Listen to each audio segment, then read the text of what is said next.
mi presencia en este motivo es reafirmar lo que hemos escuchado en las dos magistrales ponencias que me han antecedido en el uso de la palabra. También quiero agradecer en la persona del doctor César Guzmán por la invitación, ¿no? Me permite estar nuevamente en mi casa de estudios, transmitir lo poco, lo mucho que sé a caras conocidas. Muchos de ustedes han sido mis alumnos en el siglo pasado en contratos típicos, otros en responsabilidad civil, y de esa manera el compromiso es mucho mayor. ¿Por qué es mucho mayor? Porque no hay mayor satisfacción que poder expresarte jurídicamente en tu casa de estudios y colaborar en la formación de las futuras generaciones de sanmartinianos. Y a su vez estoy más que seguro que muchos de ustedes también se van a estar en algún momento parados frente a un salón, siguiendo ese ciclo natural que debe de existir en toda casa de estudios. ¿Por qué escogí este tema? Si uno revisa, el Código Civil tiene pues 10 libros, tiene un título final. Doctor, ¿por qué comenzar por el título preliminar? Pues a lo largo de todo este tiempo que me he dedicado a la cátedra, algo que yo siempre he visto con cierta dificultad es que muchas veces la gente está inclinada al memorismo, a la repetición, y muchas veces no se busca algo fundamental en la persona que sigue una carrera como la nuestra, que es la de Derecho, que es utilizar los principios que muchas veces la gente lo toma de lado y que de frente se va al artículo como una manera de solución inmediata. Un tecnicismo absoluto que trae consigo que la literalidad sea el salvavidas jurídico frente a tipos de situaciones donde la interpretación debe ser la materia clave que cada uno de nosotros debe tener para encontrar una salida jurídica. Como bien se ha apuntado, este tema lógicamente no es nuevo. Siguiente, por favor. ¿Y por qué decimos eso, que este tema no es nuevo? Porque nuestra tradición jurídica, que proviene del derecho romano-germánico, y eso no es algo nuevo, nos ha traído consigo de que los códigos que han incidido en la formación de la civilística peruana, código de 1852, el de 1936 y el de 1984, que actualmente nos rige y que tiene 31 años, va a cumplir, lógicamente ha seguido este modelo de poner en el inicio, ¿no?, el inicio del estudio de este cuerpo normativo, ideas generales, ideas básicas, que permitan delimitar lógicamente el cumplimiento del derecho civil cuando no encontremos una salida inmediata, literal, que el propio código muchas veces nos pone. Y en el ejercicio de la profesión, y vuelvo a repetir, cada día el derecho se ve en esta disyuntiva. ¿Qué significa eso? La realidad supera el derecho. ¿Qué nos hace diferentes los abogados buenos de los abogados malos? Y nunca me voy a olvidar de repetir esto: la forma como aplicamos y la forma como interpretamos el derecho. Doctor, que en su época había un montón de abogados. Sí, lo hubo antes y lo habrá después. Pero ¿qué nos hace diferentes? ¿Repetir una norma? ¿Ser memoristas? ¿Aprenderse? Sé derecho civil, ¿ah? Yo me sé todos los artículos del código. Tú pregúntame nomás. No. ¿Eso? No. Y ahí la gente comenzó a decir, oye, ¿qué está hablando? Estoy hablando de una realidad. Estoy hablando de una realidad que muchas veces nos cuesta, si decimos así, aceptarla, pero que justamente este tipo de actividades nos permite reflexionar de manera como tal. ¿Está bien? ¿Qué es lo que voy a hablar? Primero, el valor histórico, su rol e importancia en la interpretación, un tema que mi querido amigo César Guzmán ha incidido, y ese es el claro ejemplo, que un contrato no hay palabra, si podemos decir, hecha, derecha y terminada. Y luego vamos a ver un poco su importancia y su utilización y nuestra propuesta, ¿no? ¿Por qué hicimos nuestra propuesta, doctor? ¿Usted va a crear un nuevo título preliminar? No, no voy a crear un nuevo título preliminar. Lo que estoy diciendo es revalorar las instituciones. Miren lo que digo, ¿ah? No digo volver a leer, no. Revalorar las instituciones que están contenidas en esos 10 artículos que de manera manifiesta nosotros, ustedes y yo, como hombres de derecho, tenemos que estudiar. ¿Está bien? Siguiente, por favor. ¿Por qué hablamos del valor histórico? Si uno ve este modelo de cómo se organiza el Código Civil de 1984 y sobre todo lo que es un título preliminar, el título preliminar es la puerta de entrada, si podemos decir, al Código Civil. Y contiene 10 principios, algunos procesales, otros donde tienen que ver el tiempo, otros donde tienen que ver con el sistema jurídico, pero ¿qué es lo que yo tengo que plantearme como idea general frente a ese tipo de situaciones? Que son situaciones que, estoy más que seguro, ahora como alumnos, pero como futuros colegas, más de una vez van a tener que discernir y buscar una solución de manera plena frente a ese tipo de situación. Doctor, ya no se debe enseñar derecho romano, eso es pura historia. Equivocados. Nuestras instituciones podrán tener una cantidad de años, pero siguen vigentes. Un ejemplo de esto es que en las institutas de Justiniano, y a su vez Justiniano, basándose en Gallo, seguía este modelo. Las institutas era el cuerpo normativo con los cuales los futuros juristas en Roma estudiaban. Doctor, ¿qué? ¿Voy a hacer un viaje en el tiempo? No, no voy a hacer un viaje en el tiempo. Lo que se estaba diciendo es que ayer como hoy, el derecho civil exige, ¿qué cosa? Tener los pies sobre la tierra, es decir, tener una buena fundamentación. Es así entonces que en 1852 y en 1936 y en 1984 se mantiene vigente este modelo de manera puntual. Ahora, doctor, ¿usted puede ver el futuro? ¿Tiene una bola de cristal? No. Se han escuchado algunas voces que dicen que el título preliminar ya no está como para seguir vigente en un Código Civil peruano. Yo respeto esa situación. Vamos a tener acá a mi maestro, mi profesor en el doctorado, el doctor Leiser León, que él habla, ¿no? La constitucionalización del derecho civil, dicen los títulos, como tal, en un escrito muy bueno que tenía en Jurídica como tal, pero eso es lo que hace rico el derecho. No puede haber verdad absoluta. No, yo mando acá. No, eso es lo que digo y se tiene que hacer. Me parece que en una disciplina como la nuestra, y sobre todo en el derecho civil, eso no puede impregnarse. ¿Y por qué digo eso? Porque si uno revisa la Carta Magna, estamos en un sistema kelseniano, una escalera de Kelsen, lo más alto está la Constitución, y nadie niega eso, pero en la Constitución tenemos ideas generales. Si uno revisa el 139, el 138 comienza a hablar del Poder Judicial y luego vienen los principios de administración de justicia. Más que todo son garantistas y procesalistas. El Código Civil va a algo más. Y como bien lo planteaba en todos sus textos el doctor Mario Castillo, que nos ha antecedido en el uso de la palabra, el Código Civil, no me equivoco, es la norma que luego de la Constitución tiene la mayor relevancia de uso en nuestra sociedad. Y eso es verdad. Clemente de Diego hace muchos años decía, ¿no? El Código Civil es un código de la persona. Y no le faltaba razón. No le faltaba razón. Hoy que estamos, 13 de octubre, yo creo que lo que él avisoró en su época sigue teniendo plena vigencia como tal. Entonces, por ende, la recepción de esa institución romano-germánica trae consigo un adecuado entendimiento de principios, ideas generales, introductorias para una mejor aplicación del Código Civil. Sí, porque el Código Civil no te va a dar, oye, ¿cuál es la respuesta para ese tipo de situación que se ha planteado como tal? ¿El 1351, el 1353, de manera puntual? No. Va a llegar un momento, y esto es lo que yo siempre conversaba con mis alumnos, que vas a tener que aplicar aquello que muchas veces no valoraste en tu debido momento. ¿Qué significa? Tus cursos de introducción al derecho, los métodos de interpretación, ¿sí o no? La analogía, ¿no? Que son situaciones que muchas veces en un primer momento nosotros lo vemos como una situación pesada, pero que si nosotros nos entrenamos, ¿no? En la praxis, vamos a ver que es de suma utilidad. Algo que yo también suelo hacer en los exámenes de grado es preguntar principios. Y lamentablemente, algo con tristeza que veo también es que la gente se concentra en repetir, en memorizar cosas y artículos, pero el criterio, el discernimiento, que mi modesto punto de vista debe ser básico, muchas veces no se encuentra como tal. Entonces, ¿qué estamos creando? ¿Un robot del derecho o un futuro abogado? Siempre preguntémonos eso, porque eso va a dar la respuesta del futuro profesional que nosotros queremos tener como tal. Siguiente, por favor. Su rol e importancia en la interpretación.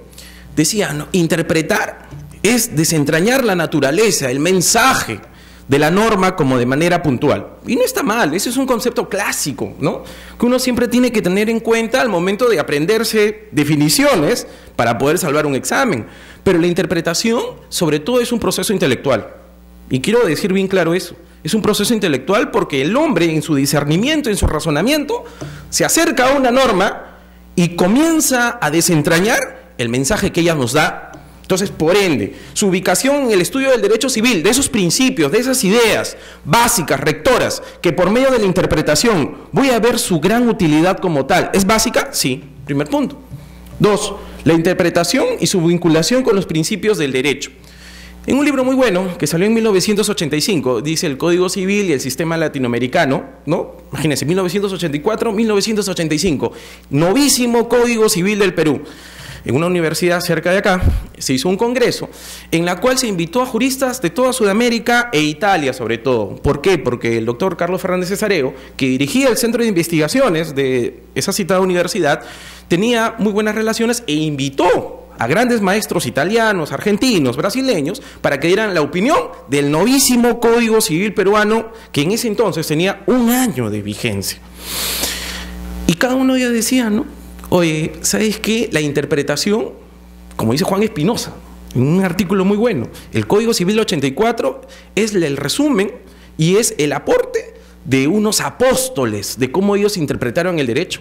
Y como decía el maestro Mario Castillo en sus escritos, cuando dice 25 años del Código Civil o 30 años del Código Civil, nadie puede discutir, estoy más que seguro que el 100% de los que están aquí presentes acompañan este pensamiento, que va a poner en tela de juicio pues la capacidad del maestro Felipe Osterling, que en paz descanse y que Dios goce, de Carlos Fernández Cesarego, de Manuel de la Puente y Lavalle, al momento de elaborar ese tipo de situación. Un código es muy distinto que una recopilación. Recopilación, tú juntas un conjunto de normas y le das cierto orden. Codificación es analizar una situación jurídica de manera puntual, paso a paso, para poder desentrañar, ¿qué cosa? El verdadero significado que éste tiene dentro de un contexto social. Situación que muchos, oye, ¿qué estás hablando? ¿Estás filosofando? No. El trabajo técnico de un codificador es una tarea loable en una sociedad como la nuestra, que muchas veces está enraizada en principios o situaciones que no dejan evolucionar. Es decir, doctor, ¿lo que está de moda es lo que debe de regir en el derecho civil? No. Yo pienso que una formación humanística sobre la base de estos fundamentos o columnas del derecho civil es básica de manera puntual. Por último, dice, el estado actual de la interpretación como herramienta del operador jurídico. Ustedes, yo estoy más seguro, no soy Nostradamus, pero van a tener siempre una participación relevante en el sistema jurídico, como jueces, como fiscales, como abogados litigantes, como asesores. ¿Qué es lo que busca el mercado hoy? ¿Una persona que simplemente abre el código y le dé una respuesta? ¿Que se baje una norma y le diga, mire, señor, con esto solucionamos su caso? Yo pienso que no. Eso lo puede hacer cualquier ser humano, con el respeto que me merece. Yo pienso que lo que nos hace diferentes a los abogados, y no somos, si podemos decir, seres que tenemos 3 ojos, del cuerpo verde, ni nada por el estilo, es desarrollar un criterio de aplicación de la norma jurídica. Y es algo que yo siempre lo he inculcado en mis clases de Derecho Civil, donde muchas veces la gente, doctor, pero la lectura decía así. Doctor, pero ¿sabe qué? Yo pensé que eso era así. O sea, no te cierres. Eso es lo que siempre el mensaje yo decía. Utiliza la abstracción. Utiliza esa capacidad que Dios te ha dado para poder ir y ver más allá en tus formas de poder entender el derecho. Situación que eso es lo que se busca en un abogado moderno como hoy, en una rama tan tradicional como lo que es el derecho civil. Siguiente, por favor. Luego vamos a ver un poco de la utilización del título preliminar. El rol complementario del título preliminar, complemento, es decir, puede haber una norma, y muchas veces ustedes leen en muchos artículos, o en la norma del procedimiento administrativo, es aquello que no sea incompatible, podrá ser revisado por el Código Civil, dice, ¿no? O muchas veces en el propio código encontramos algunos artículos que nos llevan al título preliminar. ¿Qué significa eso? ¿Todo tiene que estar en el código? ¿Todo tiene que estar en el articulado? No. Es un ejemplo. Es un ejemplo clásico, es un ejemplo básico, que necesariamente tiene que llevarnos a que en este momento, donde están ustedes, en el momento de la especialidad, se valore de manera adecuada lo que estamos estudiando. Luego, el rol del título preliminar en la fundamentación jurídica. Muchas veces cuando yo me enfrentaba, cuando tenía la edad de ustedes, ¿no? Hace poco, al estudio de sentencias, decía, ¿cuál es la parte más importante de la sentencia? El fallo, doctor. Yo nunca he dicho que eso sea verdad. La parte más básica donde tú puedes apreciar el valor de ese jurista, en este caso, el juez, cuando da una resolución llamada sentencia, no es el fallo, señor. Doctor, entonces, ¿cuál es? En los fundamentos. Ahí te vas a dar cuenta, de la capacidad de discernimiento y aplicación de todo el sistema jurídico, en este caso el de nosotros, el del derecho civil, a este tema de manera puntual. ¿Qué más hay que decir? A través del tiempo, en 1996 se dio la primera comisión de reforma del Código, la Comisión Muñiz, que participó hasta el año 2002, luego vino la Comisión Avindaño, que del 2002 al 2011 trabajó. Ambas, sus propuestas quedaron siempre en buenos deseos por falta de voluntad política, situación que lógicamente escapa ya al derecho, sino sobre todo a aquellas personas que gobiernan y tienen las decisiones de hacer los cambios de manera puntual.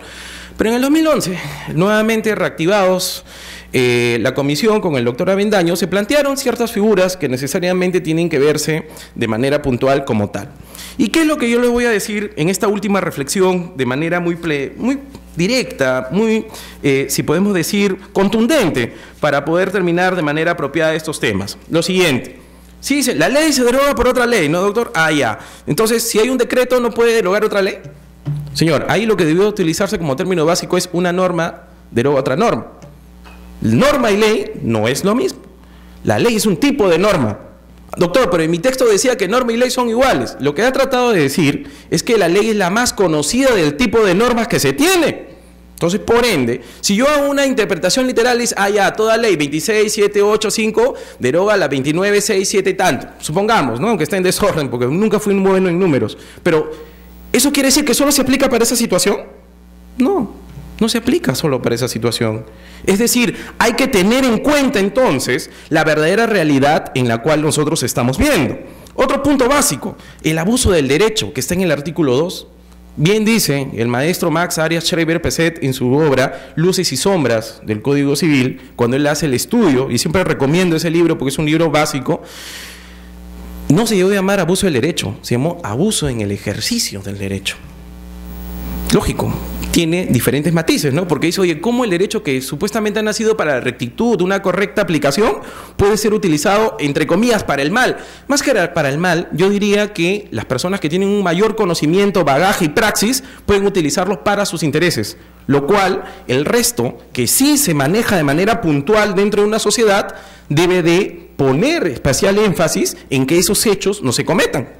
Luego, dice, con lo que es la ultraactividad y retroactividad, etcétera. Simplemente en una palabra, vean ahí la importancia que tiene el tiempo. Lógico, hay un libro que se llama Prescripción y Caducidad y nadie dice eso, pero el tiempo ya está como idea general de la aplicación del derecho civil. Ese es el mensaje que hay que tomar en cuenta. Luego, los métodos de analogía en sentido positivo. Por último, el orden público y las buenas costumbres. Y yo siempre pongo este ejemplo en mis clases, ¿no? Por ejemplo, si yo me caso aquí en el Perú, lógicamente tiene que ser con una persona de diferente sexo y con una sola mujer. ¿Está bien? Todo el mundo feliz, ¿no? Pero si yo me voy a Arabia Saudita, a Kuwait, yo me puedo casar con 50 mujeres y todo el mundo me celebra, ¿sí o no? A ver, haz esto acá. ¿No? Entonces, miren ustedes el contexto de lo que siempre decía Marcial Rubio. El contexto del derecho debe de responder a la sociedad donde se va a aplicar. Es decir, yo puedo traer al mejor jurista de Europa, pero si hace un código a la europea para ellos, no va a traer consigo, lógicamente, los resultados esperados, pues. Entonces, ¿qué es lo que primero tengo que tomar en cuenta como tal? El contexto social donde voy a aplicar la norma. Doctor, ¿todo está regulado? No, pues. ¿Dónde se ve la razón de ser el abogado? Al momento de encontrar esas lagunas, deficiencias que el sistema jurídico tiene y las salidas que puede encontrar de manera puntual utilizando estos criterios que lógicamente están resumidos en el título preliminar. Luego, el artículo 6, 7 y 8. Ojo, el contexto del Código Civil fue con la Constitución de 1979.